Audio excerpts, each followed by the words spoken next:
Buenos días a todos, bienvenidos. Vamos a continuar con las pláticas, las charlas, y vamos a continuar con los temas de la conquista de México, la conquista española, y vamos a tratar de hacer comentarios sobre este libro que se llama El pensamiento colonial.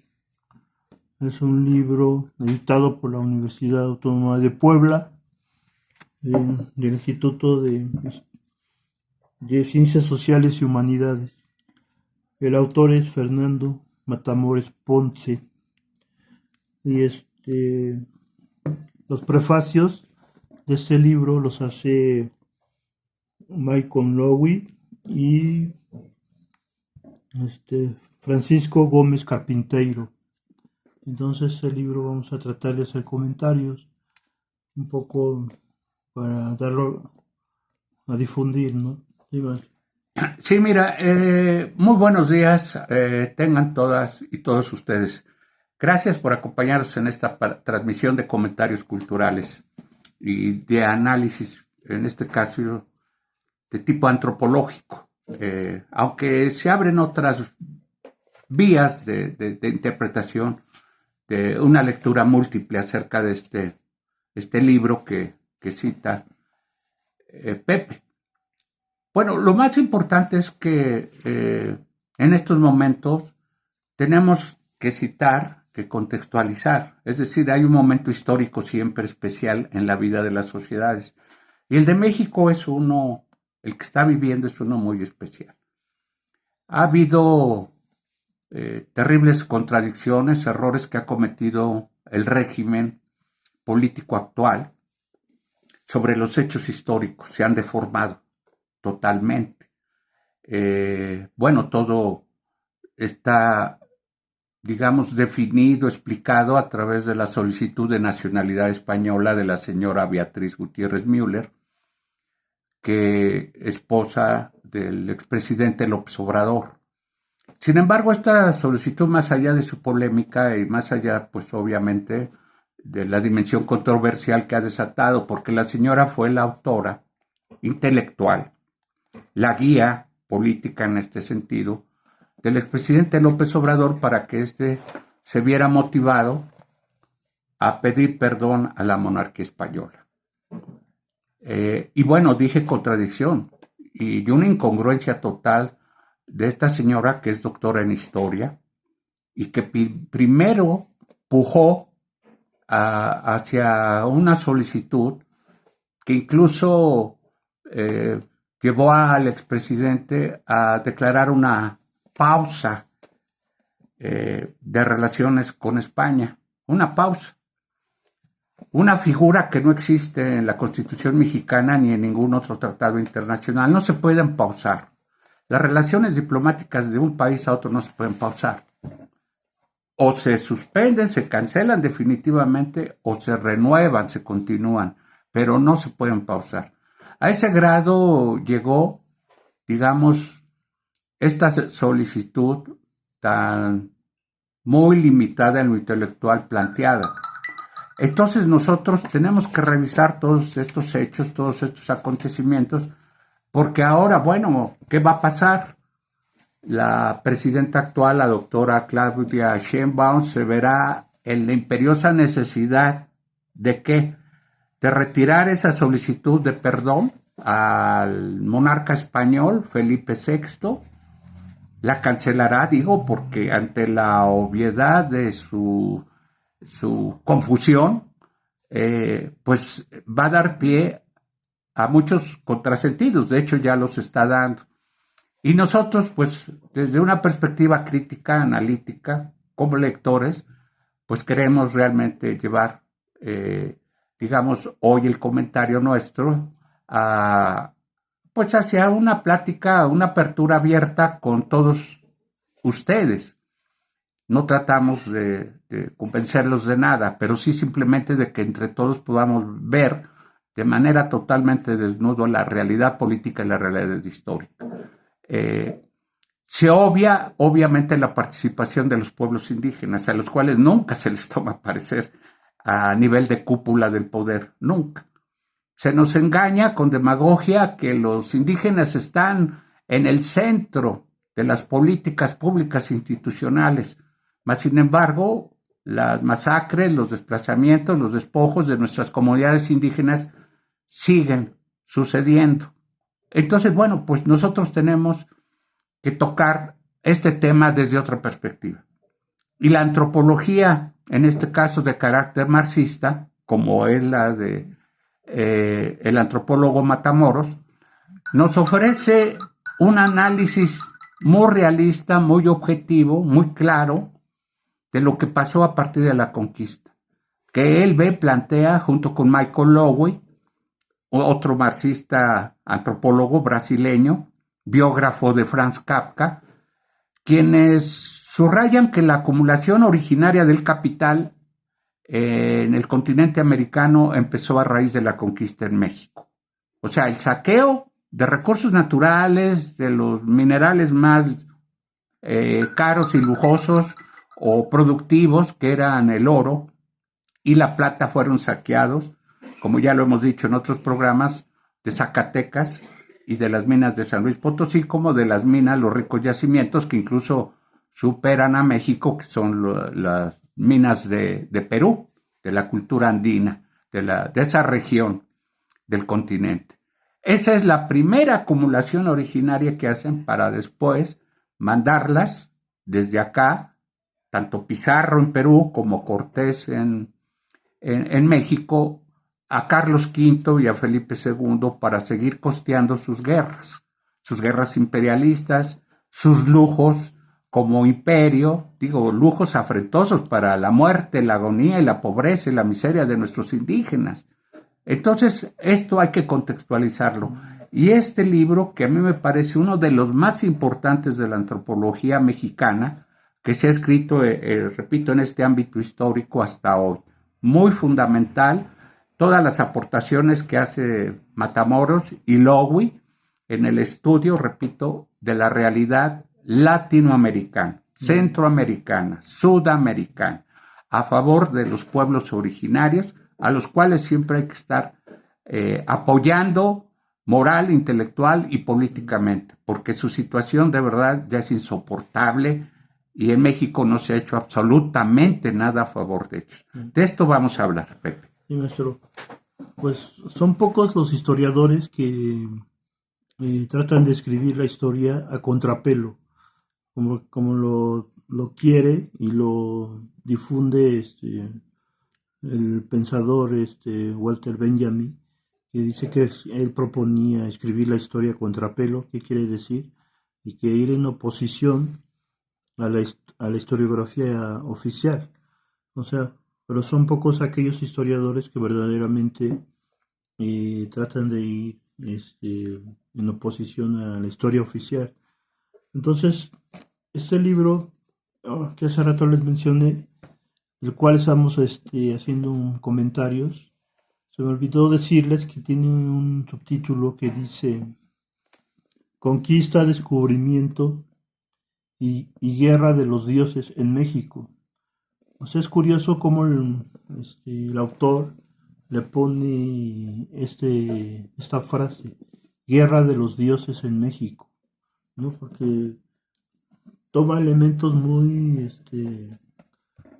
contundentes e importantes, como hablar de los dioses en México, ¿no?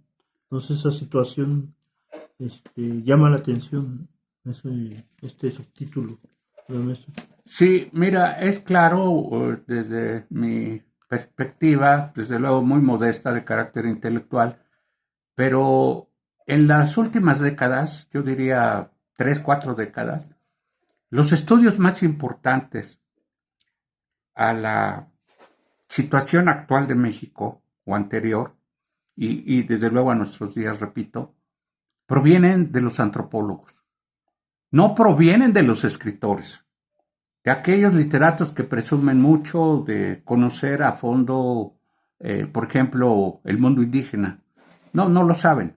Digo, no compiten con los antropólogos, ni los historiadores, porque los historiadores se han dividido actualmente en México entre pseudoizquierda o izquierda y derecha, ultraderecha.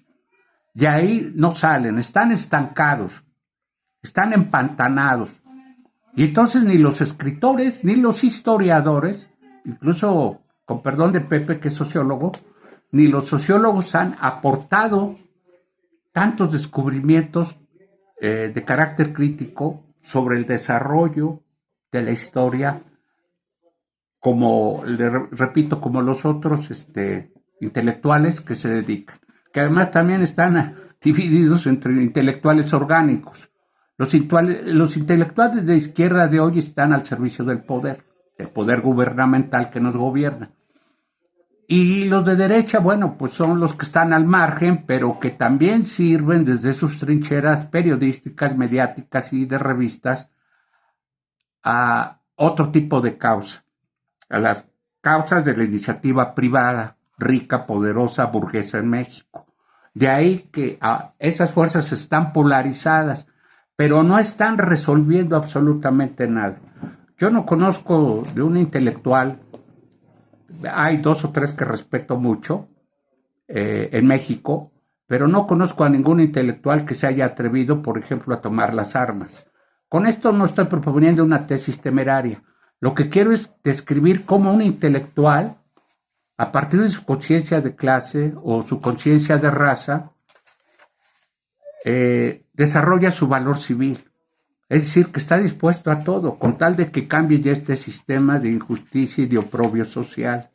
No, viven en el confort, totalmente en el confort, bien pagados por las instancias de poder, ya sean gubernamentales, ya sean académicas, universitarias, ya sean instituciones privadas, etcétera. De eso viven en un confort ideológico, político, incluso corporal, diría yo, llenos de placer, de fama, de celebridad, de éxitos, de publicaciones, de becas, de viajes. Todo muy costoso para el erario de un pueblo tan pobre como es México. Esos no son intelectuales del cambio, porque son muy sumisos y son, digamos, hasta ignorantes de las nuevas teorías sociales de cambio, como es el caso de estos antropólogos. Y repito, de los antropólogos en general. Me refiero desde Bonfil Batalla a estos antropólogos actuales. Entonces, eso es lo que tenemos que ver, que la tendencia dominante de interpretación crítica de la realidad en México o en el continente está encabezada por los antropólogos, lo cual pues a mí me da mucho gusto porque tengo muchos amigos antropólogos.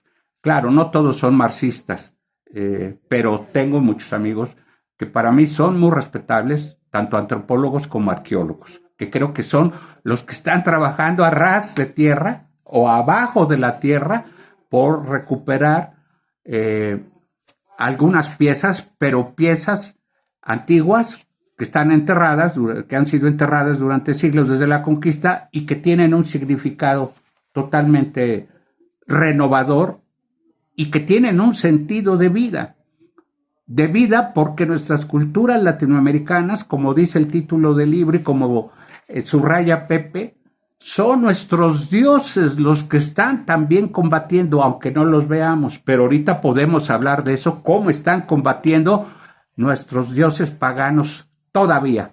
No han sido derrotados. La conquista española, la hispanidad genocida, no las pudo vencer ni doblegar a nuestras culturas originarias. Y entre ellos está precisamente el tema antropológico de la psicomagia del poder, aportada por un científico chamán o chamán científico, Jacobo Grinsberg. De eso queremos hablar también. Sí, maestro.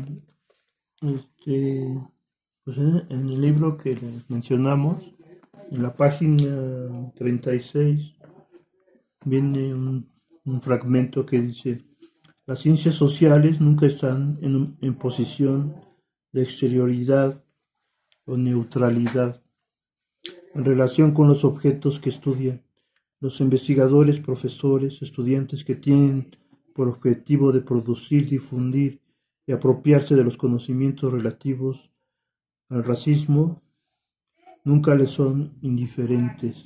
Si hay que distinguir el análisis y la acción, también hay que rechazar los dos las dos tentaciones opuestas que consiste en una en disociar totalmente los registros y otro confundirlos y fusionarlos. Más bien el problema radica en articularlos, pensar su coherencia al mismo tiempo que reconoce esta cierta autonomía en cada uno. Por ejemplo, yo pienso que los antropólogos, como hacen mucho trabajo de campo, sacan información de primera mano, una información directa, a diferencia de los historiadores que sacan información de otros libros, de otros textos, de otros documentos históricos.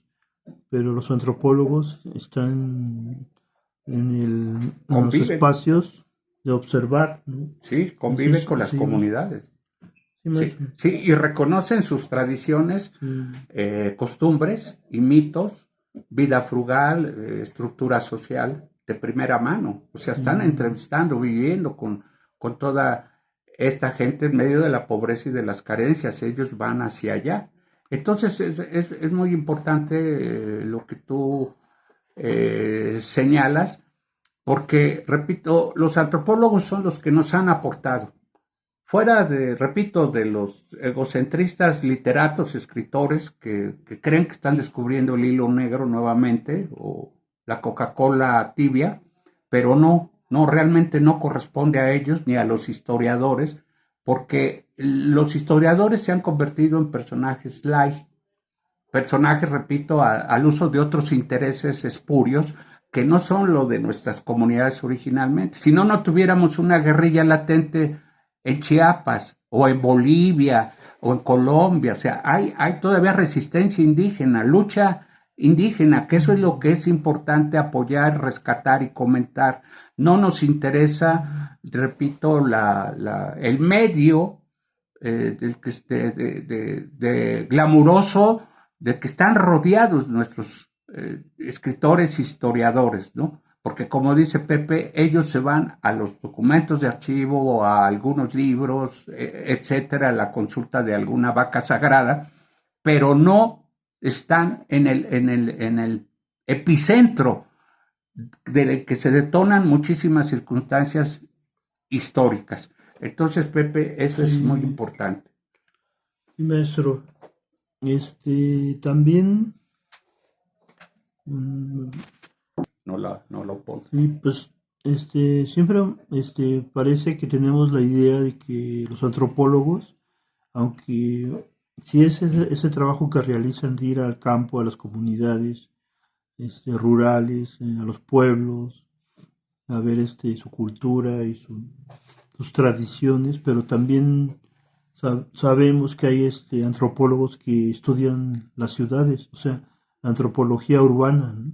Que también arroja mucho conocimiento hacia las ciudades. Entonces, yo pienso que hay más, todavía tipo de acciones que hacen los antropólogos, ¿no? Tipo de investigación en diferentes espacios, en diferentes áreas. ¿Verdad? Sí, sí, en lo que tú mencionas, efectivamente en los barrios marginales, en los barrios más pobres de México, incluso hoy los más peligrosos, ¿verdad? Los que empezaron, por cierto, en el pasado como simples raterillos y que ahora se han convertido en ilustres narcotraficantes, distribuidores de droga y con bandas criminales en que se disputan los terrenos de poder, digo, de comercialización de las drogas. Todo esto lo estudian también en esa situación extrema de vivencia colectiva. Nosotros no criticamos ni juzgamos moralmente a los barrios de México, ¿no? Un Iztapalapa, un Tepito o en Ecatepec, zonas conurbadas del Estado de México, porque no somos jueces morales, por fortuna, no estamos para juzgar a ninguno de estos grupos sociales, porque sabemos cuál es su origen, cuál ha sido su trayectoria. Que el sistema judicial los castigue, los condene a varios años de prisión es otro asunto que también está fuera de nuestro alcance. Lo que sí sabemos es que vienen de familias socialmente destruidas, de un tejido social que no se pudo construir de manera favorable, positiva, para la mayoría de delincuentes. Eso sí está demostrado por los psicólogos, psicoanalistas y criminalistas. y sociólogos, Pepe, de México. ¿De dónde provienen estos delincuentes, estos asaltantes, estos truanes, estos zampones, muy peligrosos hoy para la vida de México? Pero, sin embargo, ¿cuál es su origen? A eso no se va sino simplemente hasta que se les detiene. Y bueno, yo sigo haciéndole justicia a los antropólogos, finalmente urbanos o rurales, sociales, hay culturales, antropólogos que estudian los fenómenos creativos, los del rock, los de los punkers, los de los queers, de los barrios, ¿no? De los gays, de los transgéneros, o sea, eso estudia un antropólogo y lo hace directamente en convivencia con estas gentes. Entonces es muy importante reconocer esta labor. No tengo nada contra los escritores ni los demás profesionistas del saber y el conocimiento institucional en México. No me interesa su trayectoria, ni su obra, ni su vida. Lo que me interesa o nos interesa a nosotros es recuperar y reflejar la realidad espantosa en la que vivimos y pensar en cómo vamos a salir de ella, porque ese es el nudo, el núcleo del asunto, es el meollo del asunto contemporáneo, o sea, cómo vamos a salir de tantas adversidades sociales colectivas en México. Entonces, sigo apuntando a que los antropólogos, mis respetos, porque además yo los leo frecuentemente, tengo la suerte o el gusto, la necesidad de consultar antropólogos, ¿sí? Tanto amigos como escritores, investigadores. Y desde luego a sociólogos, a historiadores, pero de otra clase, no de los que existen en México, por favor. No, de otra clase, de otro nivel, dijéramos, por ahí, sí. Maestro, estaba pensando cómo a través de la historia y en el tiempo se ha construido el pensamiento colonial y que desde el encuentro de los dos mundos, desde las dos culturas, a partir de la conquista, ya tiene más de 500 años, yo pienso que ahí inicia el pensamiento colonial y que muchos principalmente los pueblos originarios, y con su relación con los españoles, o sea, los colonizantes, se formó el pensamiento colonial, que cada uno ha dado su parte, ¿no?, para la construcción del pensamiento colonial. ¿No?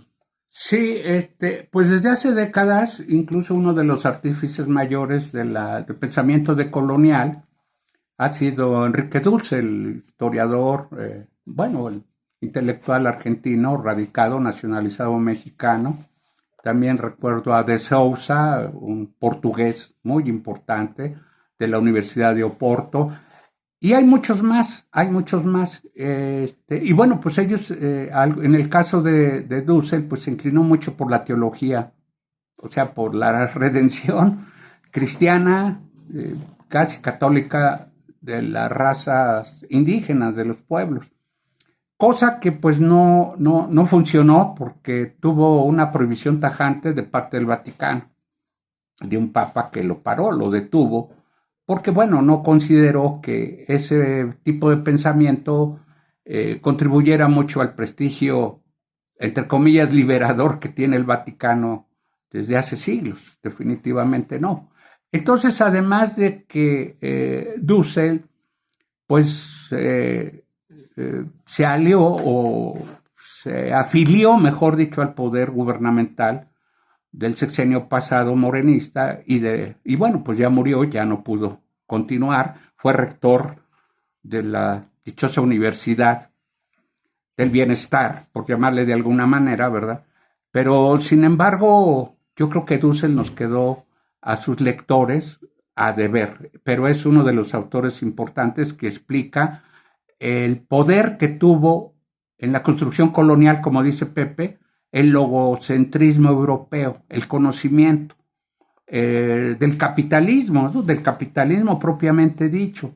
Martin Heidegger, el filósofo alemán, dice que el capitalismo se crea a partir de las ideas, la razón, elaborada, formulada por René Descartes, el filósofo francés. De ahí dice que nace. Y bueno, pues ya sabemos que es un sistema que tiene ya cerca de 300 años dominando el mundo, dominando el planeta, Y pues finalmente estos estudios han servido pues para abrir debates, para hacer discusiones en todos los países de América Latina, en Brasil, en Bolivia, especialmente en Venezuela, en México, en Colombia. Yo conozco a algunos de ellos que debaten casi a diario, precisamente aquí en las redes o en YouTube. Y bueno, pues todos están a la búsqueda de alternativas diferentes, de un cambio social, y todos se oponen, incluso desde la perspectiva marxista, al dominio clasista de la burguesía mundial, ¿verdad? Que ahora trae otros proyectos.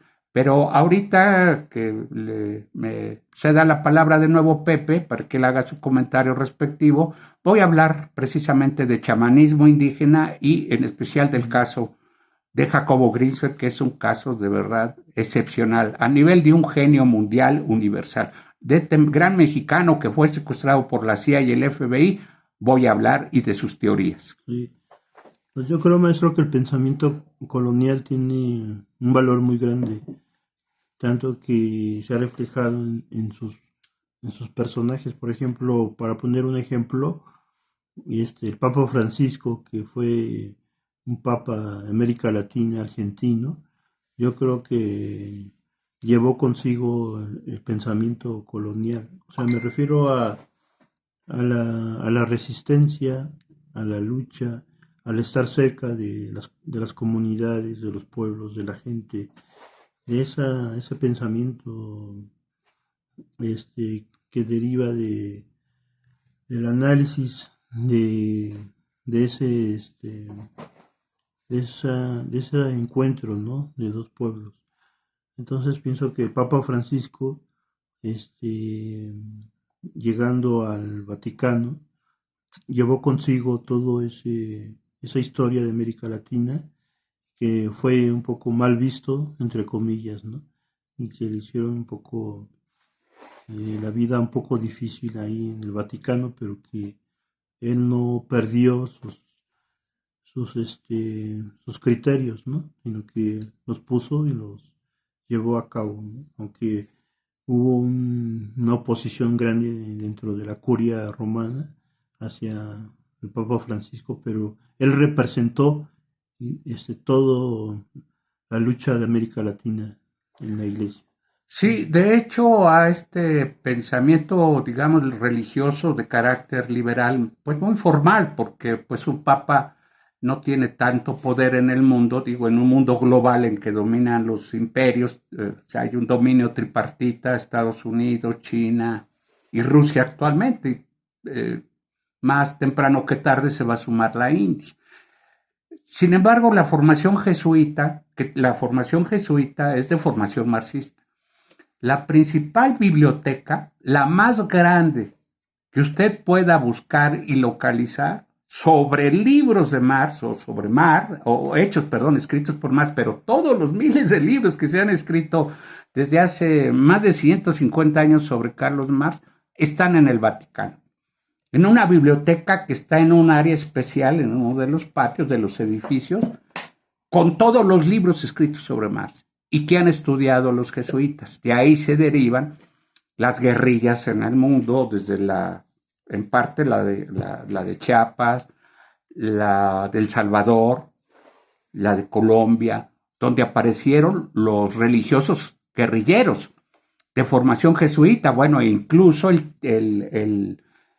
Fidel Castro, el dictador cubano, fue de formación jesuita, igual que el Che Guevara, al cual contagió toda esa disciplina del estudio y el análisis de los textos marxistas.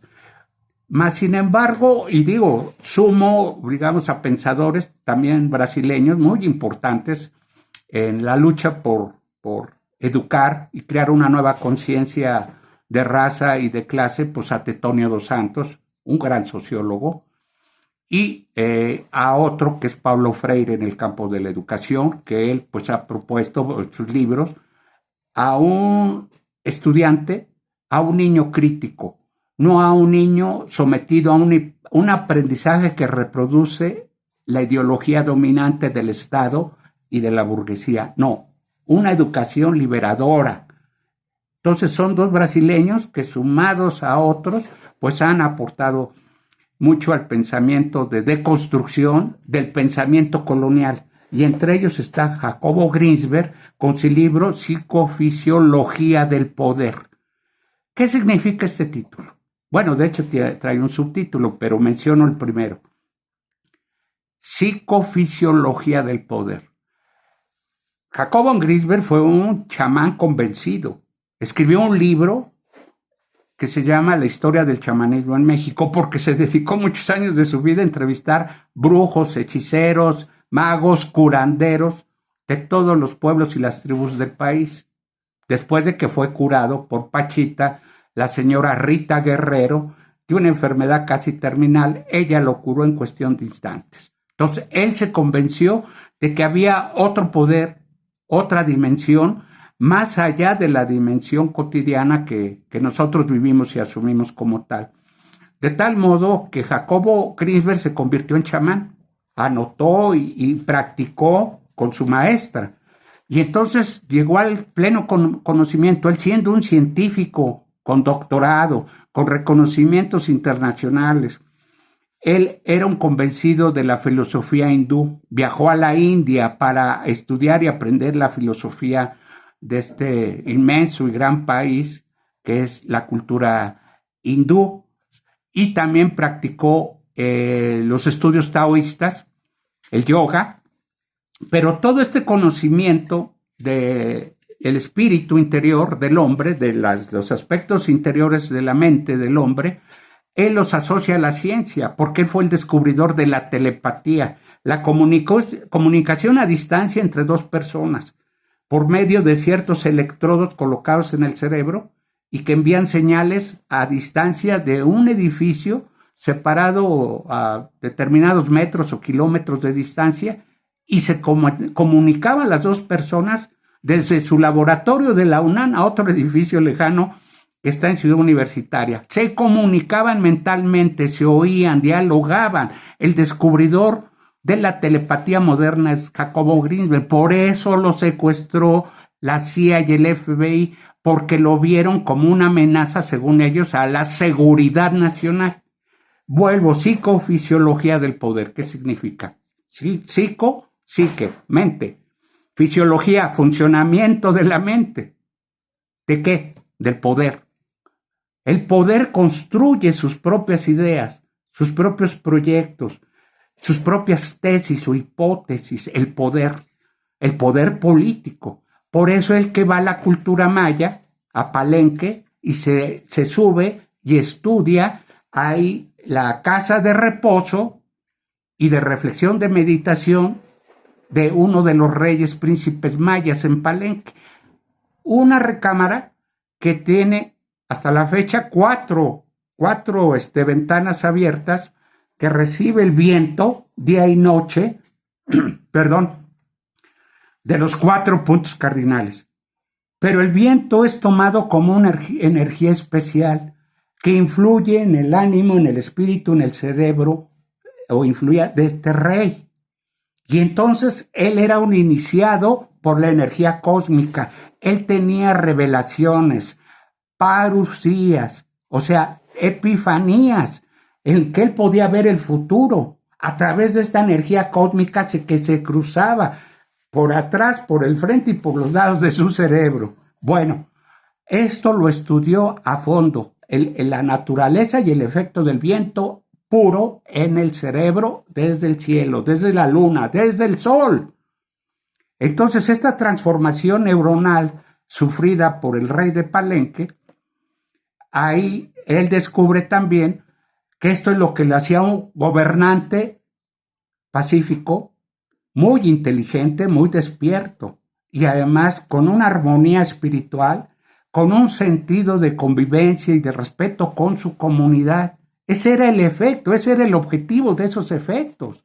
Era un mensaje divino, probablemente de sus dioses o de los dioses mayas. ¿A qué va? ¿A qué conclusión llega en este libro tan lúcido, tan innovador Grinsberg? A que de esa manera se podrían educar los líderes políticos de la actualidad. no los líderes políticos corruptos, criminales, abusivos que conocemos en la actualidad. Ese era el objetivo de Greensberg desde el punto de vista científico y chamánico, al encontrar esa riqueza espiritual en la energía del cosmos como centro de gravedad, que es el cuerpo y la mente humana. Es por donde cruzan todas las energías del cosmos. Si no, no estaríamos vivos, no respiraríamos, no dormiríamos, no trabajaríamos, si no fuera por la energía del sol. Esto lo descubre y bueno, pone un ejemplo, el de Cuauhtémoc, que fue asesinado vilmente por el cobarde y miserable de Hernán Cortés, porque se da cuenta de los poderes de medium que tenía Cuauhtémoc. Cuauhtémoc recibía mensajes divinos, era un príncipe, un rey que recibía también a través de los chamanes, a través de los brujos y a través de estas experiencias místicas de otro nivel, de otra concepción, y le permitían actuar en consecuencia. Por eso lo mata Hernán Cortés, de la manera más terrible que ustedes se puedan imaginar, porque se da cuenta de que este cuate tenía poderes sobrenaturales. Esa es la tesis política, ese es el poder, la psicofisiología del poder. Y como título complementario, subtítulo, le pone meditación autoalusiva. ¿A qué se refiere la meditación autoalusiva? Bueno, pues una reflexión interna de nuestra mente, de todas las ideas que tenemos. Tenemos 70,000 ideas durante el día. Imagínense todas las ideas que corren. ¿Cuáles son positivas? ¿Cuáles son negativas? ¿Cuáles aprovechamos? ¿Cuáles no aprovechamos? Bueno, está demostrado neurocientíficamente que no aprovechamos ni el 10%, 70,000 ideas. Son 700,000 ideas que cruzan por el cerebro todos los días durante la vigilia y la noche. Entonces, esta es la aportación revolucionaria que hizo precisamente antes de Carlos Castaneda y Juan Matus. Él conoció a el libro de las enseñanzas de Don Juan, y conoció al autor peruano, por cierto, que había estudiado esto en sus pueblos, en su pueblo natal, todo lo relacionado con el chamanismo.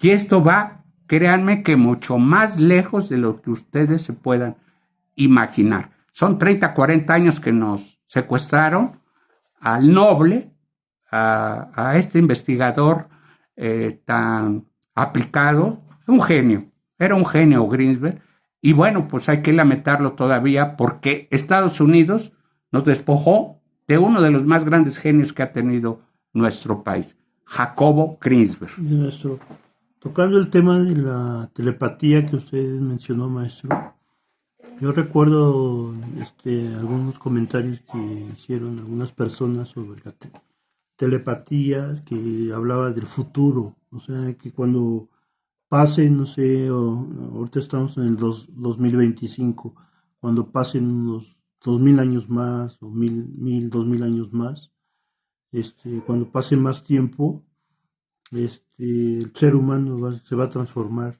O sea, por ejemplo, los oídos que tenemos, que tienen un orificio, son una señal de que estamos un poco evolucionados, ¿no?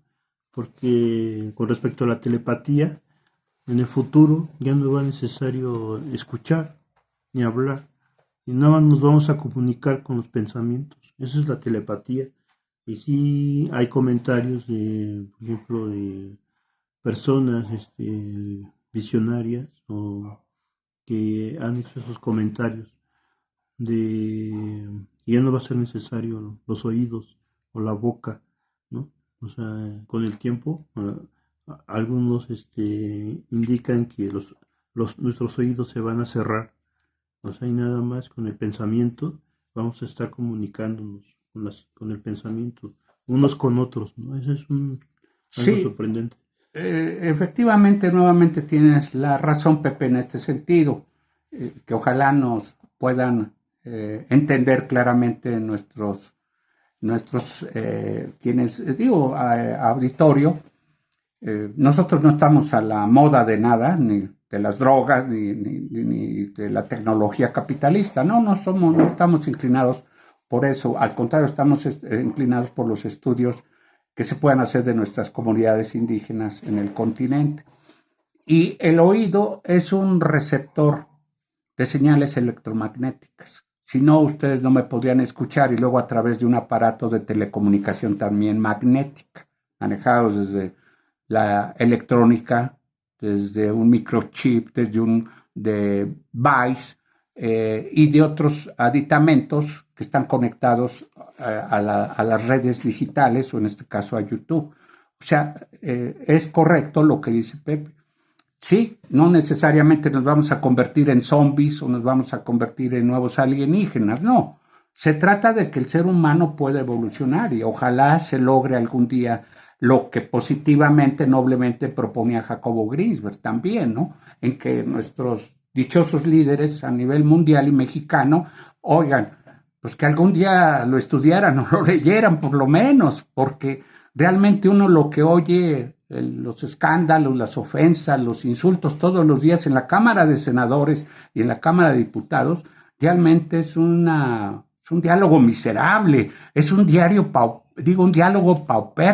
paupérrimo diariamente, lo que escuchamos los ciudadanos mexicanos desde esas cámaras siniestras de poder, porque no nos transmiten nada nuevo, nada que esté evolucionando a favor del progreso de la sociedad de la nación mexicana. Nada. Yo lo puedo demostrar, pero bueno, no es el asunto. Sin embargo, esto que dice Pepe checa, coincide con los descubrimientos. Sí, finalmente, la mente tiene tal poder, ya lo diría en algún momento Nietzsche, que encuentra la revelación del eterno retorno en Sils María, arriba de un cerro y un fondo de un cráter, digo, una montaña, no un cerro, más de 400,200 pies de altura. Desde ahí, desde esa altura, donde se ve, dice él, todo el universo, todo el mundo, Nietzsche ve el movimiento de un remolino y ahí se le revela, él tiene una crisis, una revelación, eso significa un apocalipsis, revelación en griego, de que ahí encuentra cómo la vida humana se reproduce en el tiempo. Bueno, ahorita no vamos a analizar esa teoría, pero coincide lo que decía Matamoros, Michael Lowy o Pepe. Son los dioses los que están actuando, son nuestros mitos, nuestras deidades, nuestros ritos más antiguos que todavía están operando como una resistencia en contra de la pirámide del poder, con formas más dialogadas, más civilizadas, que son las de las comunidades indígenas, que sí tienen mucho futuro. Digo, mientras la lucha de liberación de los pueblos continúe, las comunidades indígenas son el futuro de la humanidad. No lo digo yo, lo dicen antropólogos, sociólogos, historiadores, filósofos o científicos como Grinzberg en el mundo. Las comunidades rurales son el futuro del mundo por su construcción social equilibrada, horizontal, por su desarrollo agrario campesino, por sus religiones tribales, por sus costumbres, tradiciones, ritos y sobre todo vida frugal. Ellos no quieren vivir como los occidentales, en medio del confort más lujoso, más devorador.